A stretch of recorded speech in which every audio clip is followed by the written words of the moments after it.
আমাৰ অৰ্থনৈতিকভাৱে কৈছোৱে কুঙা হৈ আহিছো, হিতাধিকাৰী সৰ্বোচ্চ এখন এটা জাতিলৈ পৰিণত হৈছো।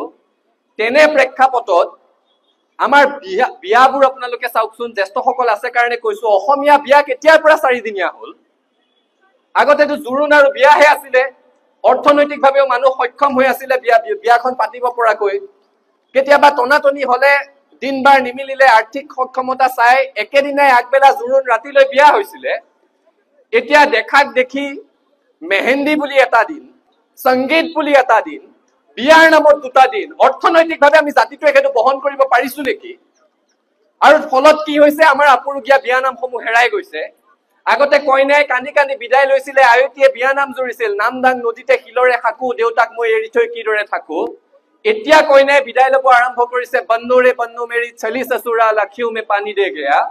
কৰ পৰা কলৈ গৈ আছো জাতিটোৱে কথা বহাগত পাতিব লাগিব। আৰু সৰ্বোপৰি বিহু আমাৰ সংগ্ৰামী চেতনাৰ প্ৰতীক।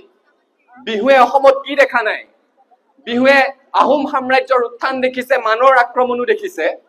ব্ৰিটিছৰ কাৰ্যকালত বিহু অসমতে নিষিদ্ধ হোৱাৰ এটা উপক্ৰম হৈছে। আকৌ অসমীয়া ৰাইজে সংগ্ৰাম কৰি বিহুক জীয়াই তুলিছে।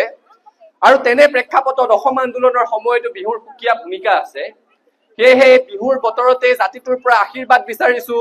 মূল্য বৃদ্ধিৰ পৰা অবৈধ বিদেশীৰ প্ৰব্ৰজনলৈ, বৃহৎ নদী বান্ধৰ পৰা সাংবিধানিক সুৰক্ষা কৱচ সংৰক্ষিত কৰালৈকে দেধাৰ সমস্যাৰে আমাক জাতিটোক আৱৰি আছে। এই ক্ষেত্ৰত ৰাইজৰ অভিভাৱকত্বত ছাত্ৰ সন্থাই সংগ্ৰাম অব্যাহত ৰাখিব বিচাৰিছো।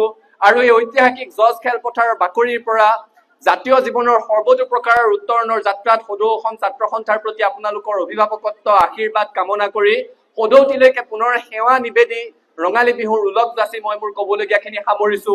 আমি একেলগে আছিলো, একেলগে আছো, একেলগে থাকিম, হাতে হাত ধৰি আগবাঢ়িম, সফলতাৰ আকাশ চুমিম। ধন্যবাদ। জয় আই অসম।